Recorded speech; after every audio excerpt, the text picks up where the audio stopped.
नमस्कार छात्रों।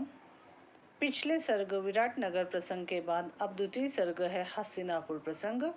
हस्तिनापुर प्रसंग के अंतर्गत हम देखेंगे कि किस प्रकार कृष्ण जो है संधि का प्रस्ताव लेकर कौरवों के पास जाते हैं।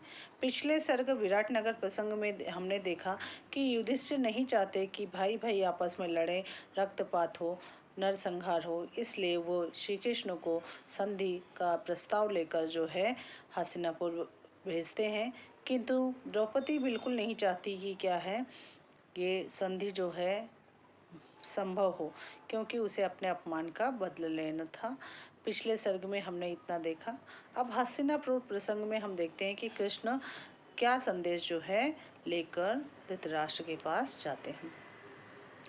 पहले श्लोक है कुरुणम पांडवम न शमम स्यादिति भारत अप्रनाशेन वीराण में दया चितामागतः।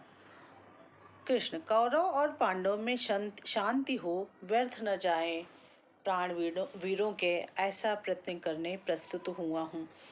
यहाँ पर कृष्ण निवेदन कर रहे हैं धृतराष्ट्र से कि मैं कौरवों और पांडवों के बीच शांति हो और जो वीर योद्धा हैं उनके प्राण जो है व्यर्थ में ना जाए, इसलिए मैं आप दोनों में संधि कराने के लिए यहाँ प्रस्तुत हूँ। पर धृतराष्ट्र कहते हैं कि अरे, यह तो हमारे परम प्रिय श्री कृष्ण के सुर हैं। कृष्ण, हाँ राजन धृतराष्ट्र, और जैसा कि आपने सुना है अर्जुन ने मुझे और दुर्योधन ने मेरी सेना को चुना है, इसलिए प्रस्तुत हुआ हूँ मैं अपने ही दोनों धड़ों में संधि न्यायोचित कराने। बिंद गया है आज धर्म बाणों के, अधर्म से निकाले उन्हें, अन्यथा ये बींध देंगे राजन आप कौरवों को भी। धृतराष्ट्र से क्या है, धृतराष्ट्र चूंकि जन्मान थे तो कृष्ण के वचन सुनकर उन्हें लगा कि अरे ये तो हमारे प्राण प्रिय जो है कृष्ण की आवाज़ है और शायद वो आए हैं। और कृष्ण भी कहते हैं कि हाँ मैं आया हूँ यहाँ पर। धृतराष्ट्र, हे राजन, मैं चाहता हूँ कि तुम जो है क्या कर लो, संधि कर लो, क्योंकि मेरे शरीर के दो अंग, कौन, एक तरफ मैं और एक तरफ मेरी सेना, मेरी सेना भी तो मेरा ही अंग है ना। तो दोनों जो हैं, दोनों क्या है अलग अलग पक्षों में चले गए हैं। क्या हुआ था एक्चुअली, जब युद्ध का प्रसंग, युद्ध होना निश्चित हुआ था, तब जो है धृतराष्ट्र, चूंकि धृतराष्ट्र के पुत्र दुर्योधन और यहाँ युधिष्ठिर दोनों क्या है कृष्ण के पास जाते हैं, क्योंकि दोनों उनके रिश्तेदार हैं ना, तो कौन किसकी तरफ से लड़ाई करेगा, इसलिए तो जो अर्जुन जाते हैं तो वो कृष्ण के पैरों के पास बैठ जाते हैं, और जो युधिष्ठिर जाते हैं तो कृष्ण के पैरों के पास बैठ जाते हैं, और जो यहाँ कौरवों के सुयोधन अर्थात दुर्योधन जब जाते हैं तो सिर के पास बैठ जाते हैं।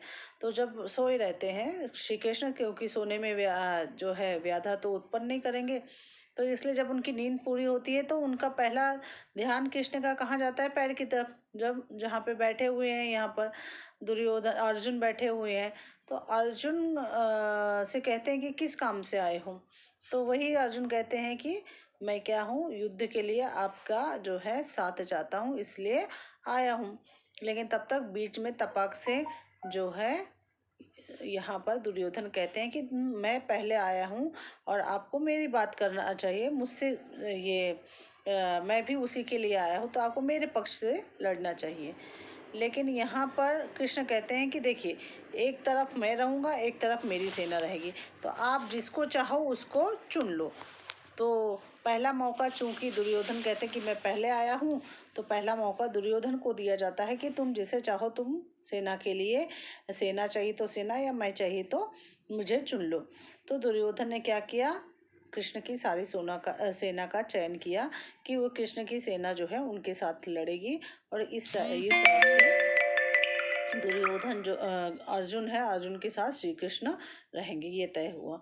तो कृष्ण वही बताते हैं कि मेरे दोनों धड़ों के बीच जो है अब युद्ध होगा, संग्राम होगा, तो हे राजन, मैं चाहता हूँ कि जो वीर हैं, योद्धा हैं, ये जो हैं इनका बलिदान व्यर्थ न हो, तो आप समझाइए, और अन्यथा ये जो निकला है वो आज आपकी भी कौरवों को भी बींध देंगे। संधि न्यायोचित है, न्याय के लिए उचित है संधि कि आप दोनों संधि कर लो।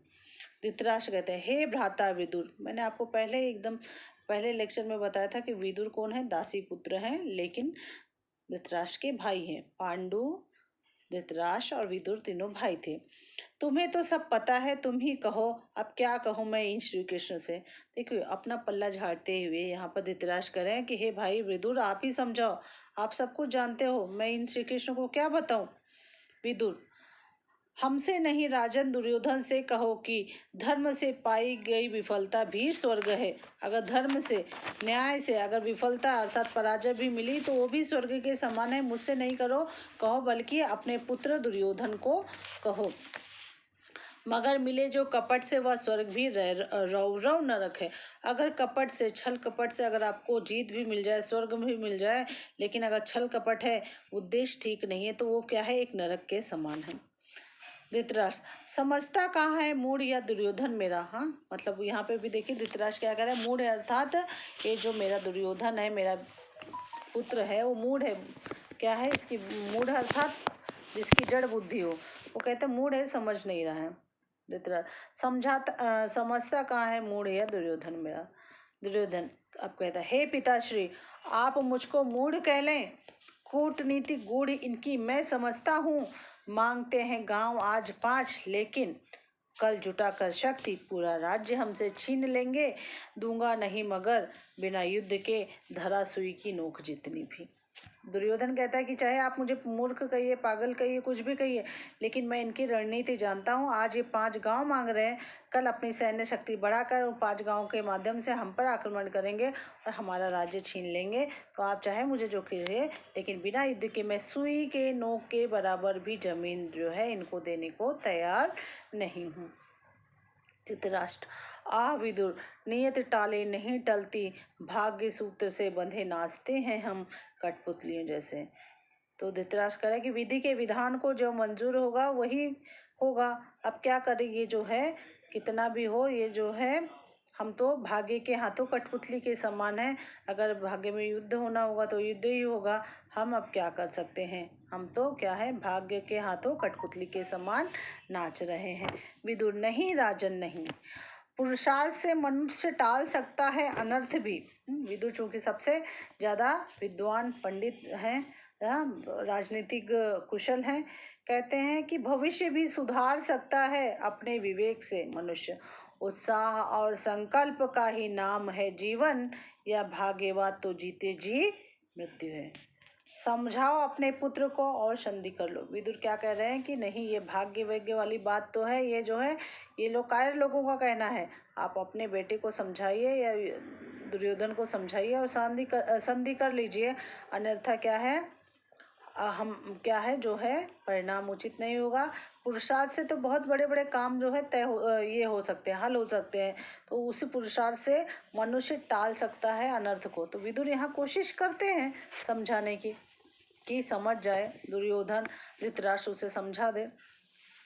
धृतराष्ट्र, हे पुत्र दुर्योधन, हे पुत्र दुर्योधन, शरण में जा, आप श्री कृष्ण की संधि कर ले, पांडवों से आधा राज्य दे दे उन्हें। दुर्योधन को समझा रहे हैं धृतराष्ट्र कि तुम आधा राज्य जो है पांडवों को दे दो। दुर्योधन लेकिन तैयार नहीं होता है, कहता है, हे पिताश्री, क्यों जाऊं शरण में श्री कृष्ण की। क्यों डर मुझे उनका दिखाते हो। समझ हुआ यह क्यों नहीं पाते आप कि झुक गए अगर हम तो ये पांडव हम सभी को मार देंगे एक दिन। और किया क्या है दोष मैंने जो आप तक मुझे ही टोकते हैं। जुआ खेला युधिष्ठिर ने, लगाया दांव सब कुछ पासों पर, खोया राज्य वनवास पाया, यह अपराध मेरा है। हे कृष्ण, क्षत्रिय हूं मैं, युद्ध किए बिना सुई के नोक की जितनी भी धरा नहीं दूंगा उनको। देखिए अभी यहाँ पर धृतराष्ट्र कहते हैं दुर्योधन को कि तुम श्री कृष्ण की शरण में जाओ, लेकिन दुर्योधन जो कहते हैं ना, विनाश काले विपरीत बुद्धि, दुर्योधन जाने के लिए शरण में तैयार नहीं है, बल्कि क्या कह रहा है कि मेरा धर्म क्या, क्षत्रिय है, मैंने क्या गलत किया। युधिष्ठिर ने पासा खेला, पासे पे दांव लगाया, दांव में हारा, हारने के कारण वनवास गया, वनवास के बाद अज्ञातवास किया, सब उसने किया, मेरा क्या है, मैं तो क्षत्रिय हूँ, क्षत्रिय राजा हूँ, और मैं क्या है बिना युद्ध के सुई के नोक के इतनी भी जमीन जो है वो देने को तैयार नहीं हूँ। कृष्ण को अभी प्रचंड गुस्सा आ रहा है, कहते हैं, अच्छे क्षत्रियो, पासों को शस्त्र बनाकर, हाँ शस्त्र तो शस्त्र होते, पासों को, जुए को शस्त्र बनाकर, पासों को शस्त्र बनाकर छीन लिया राज्य भ्राता का, अर्थात भाई का राज्य छीन लिया अच्छे क्षत्रियों। भरी सभा में खिंचवाई साड़ी भाभी की, है भाभी को क्या दासी बनाए, भरी सभा में उसकी साड़ी खिंचवाई अच्छे क्षत्रियों। युद्ध में नहीं, उन्हें जुए में हराकर 12 वर्ष वनवास अज्ञातवास 1 वर्ष का दे डाला। युद्ध नहीं बल्कि जुए में हरा के तुमने उन्हें 13 वर्षों की सजा दे डाली। और पूरा करके जब वे लौटे अच्छे छत्री हो धता बता दिया। और क्या है, जैसे वे पूरा करके लौटे तो तुम इतने अच्छे महान छत्री हो कि धता बढ़ा दी, अर्थात ठेंगा दिखा दिया कि कुछ मिलेगा नहीं, यह कपट छोड़ो, आधा राज्य देकर न्याय कर दो पांडवों से। कृष्ण कह रहे हैं कि जब जो हुआ बीती ताई विसार के, आगे की सुध ले, जो किया किया, लेकिन अब क्या है, आधा राज्य उनको देकर क्या है, अपना जो है ये जो है सर्वनाश होने से बचा लो, न्याय कर दो पांडवों से, वरना सर्वनाशी युद्ध का ही रह जाएगा रास्ता। अर्थात क्या है, अगर ये नहीं करोगे तो युद्ध ही संभव होगा। दुर्योधन, हे कृष्ण कह दीजिए उनसे, कृष्ण को कह रहे हैं, हे कृष्ण कह दीजिए उनसे, युद्ध से डरता नहीं मैं। धृतराष्ट्र अब कहते हैं माँ को, गांधारी को, अरे गांधारी अब तू ही समझा अपने इस पुत्र को। हाँ गांधारी से कह रहे हैं कि अब तू अपने इस बेटे को समझा। लेकिन गांधारी को कभी मौका नहीं दिएगा। और अब जब सारी बात बिगड़ गई तो गांधारी भी कहती है, क्रुद्ध कहती है, अब कह रहे हैं जब बात इतनी बढ़ चुकी है, अब तक अनदेखा किया क्यों हर पाप इसका आपने, इतने दिनों तक इसने जो पाप किया उसको अनदेखा आपने क्यों किया। हे वत्स दुर्योधन, पिता की बात मानो, शक्ति के मद में न हो मदहोश करो, अहित सबका दो लगाम अपने लोगों पर, अपने लालच पर लगाम दो, पांडवों का राज्य लौटा दो, अन्यथा कुसंगति वश जैसे यातना तुम दे रहे मुझको, वैसे भीम के हाथों युद्ध में पाओगे एक दिन। कुसंगति वर्ष यानी मामा की जो संगति उसने पाई है, कुसंगति वर्ष तुम जो मुझे यातना दे रहे हो, वही यातना जो है एक दिन जो है भीम जो है तुमसे बदला लेगा, उसका परिणाम स्वरूप। दुर्योधन, कौन मारेगा मरेगा कौन, फैसला इसका युद्ध क्षेत्र में ही होगा। धृतराष्ट्र कहते हैं, हे कृष्ण आपके वचन हितकारी सुने मैंने, किंतु लाचारी कि पुत्र मेरी सुनता नहीं है और मैं हूँ विवश इसके सामने। मेरा बेटा जो है, मैं लाचार हूँ कृष्ण, मेरा बेटा जो है मेरे वश में नहीं है, मेरी बात नहीं सुन रहा है, इसलिए मैं विवश हूँ। कृष्ण, यह विवशता पड़ेगी बहुत भारी आपको। क्या कह रहे हैं कि ये विवशता जो है आपको बहुत भारी पड़ेगी। कृष्ण फिर जाने को तैयार होते हैं, कहते हैं करे तैयारियां युद्ध की। तो आज्ञा दें, करे तैयारियां युद्ध की। अब यहाँ वेद व्यास कहते हैं कि धर्म नहीं न्याय नहीं, युद्ध युद्ध युद्ध, कौरवों की एक रट, युद्ध युद्ध युद्ध। मैं उठा बाहें चीख कर सीख या देता रहा, मोक्ष ही नहीं अर्थ और काम भी हो धर्म से है सिद्ध होते। तो कौरव चलो धर्म पर, सुख भोग करो पांडवों के साथ तुम, किंतु वे तो लाशें बिछा सुख भोग गिद्धों को दिलाना चाहते हैं। वेद व्यास चूंकि सभी के बुजुर्ग हैं, पांडवों के भी कौरवों के भी, तो कह रहे हैं कि मैं वेद व्यास कब से इन्हें क्या कर रहा हूँ, सीख दे रहा हूँ कि जो है सुख भोगो, धर्म पर चलो और सुख भोगो, पांडवों के साथ रहो और सुख भोगो। लेकिन ये लोग तो क्या है, युद्ध करके जो गिद्ध मतलब जो प्राणी पक्षी होता है ना, मरने के बाद चील और गिद्ध खाने आते हैं जो है शव को, तो उनकी दिवाली मनाना चाहते हैं। यानी युद्ध भूमि में जब रक्तपात होगा तो लाशें बिछेंगी तो युद्धों की दिवाली होगी ना, तो ये सुख भोग किसको देना चाहते हैं, गिद्धों को देना चाहते हैं। पहला सैनिक कहता है, इधर अपशगुन पर अपशगुन होते जा रहे हैं। दूसरा सैनिक, दिन कदाचित अब बुरे हम कौरवों के आ रहे हैं, लगता है अब हम कौरवों के जो है दिन जो है वो बुरे आ रहे हैं। तीसरा सैनिक, क्या बात करते हो, है इंद्र को भी जीत सकते जो, वो पितामह भीष्म सेनापति हमारे बन गए हैं। अभी देखो कौरवों की सेना का प्रथम सेनापति कौन था, ऑब्जेक्टिव के लिए पूछा जाएगा तो आपको क्या लिखना आना चाहिए, भीष्म जो है पहले सेनापति थे। दूसरा सैनिक कहता है, किंतु 2-2 शर्त रखकर पांडव भी पौत्र हैं, इसलिए उन्हें मारेंगे नहीं। भीष्म ने 2 शर्त रखी कि अगर वो किसके साथ लड़ेगा, दुर्योधन क्या सेनापति बनेगा।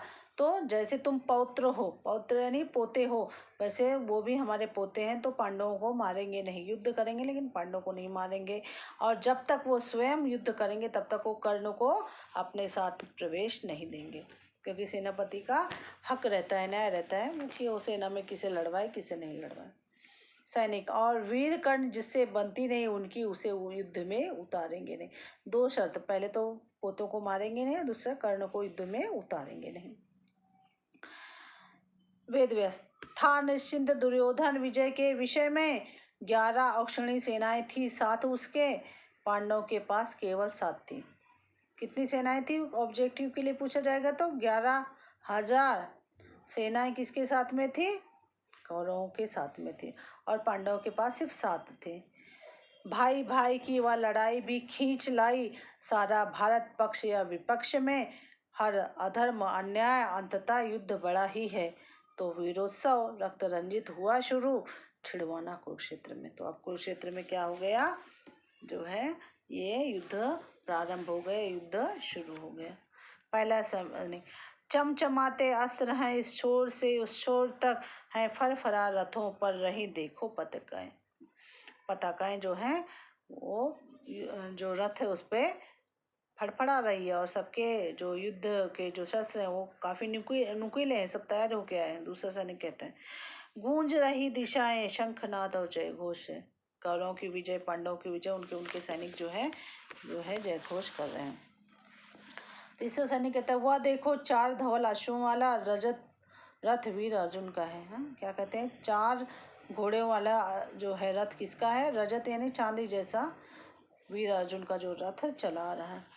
दूसरा सैनिक सारथी है कृष्ण जिसके, हाँ उनका रथ का सारथी कौन है, श्री कृष्ण है। पहला सैनिक कहता है सुनिश्चित है विजय उसकी। अब जिसके रथ का सारथी श्री कृष्ण स्वयं है, उसकी विजय क्या है, निश्चित ही है, सुनिश्चित है। वेद व्यास कहते हैं इस कुरुक्षेत्र में बाहें उठाए खड़ा मैं वेद व्यास, दे रहा हूँ चीख कर यह सीख, मोक्ष ही नहीं अर्थ और काम भी होते हैं धर्म से। क्या कह रहे हैं, अर्थ और काम भी धर्म से सिद्ध होते हैं। तो क्यों जाते हो अधर्म की ओर। हाँ, दुर्योधन को कह रहे क्यों अधर्म की ओर जा रहे हो, मिल बांट कर सुख भोग कौरव क्यों कर नहीं लेते, क्यों लाशें बिछाना चाहते हो, दिलाना चाहते हो सुख भोग गिद्धों को, जो गिद्ध है उनको सुख भोग दिलाना चाहते हो, क्यों तुम स्वयं सुख भोग नहीं करना चाहते।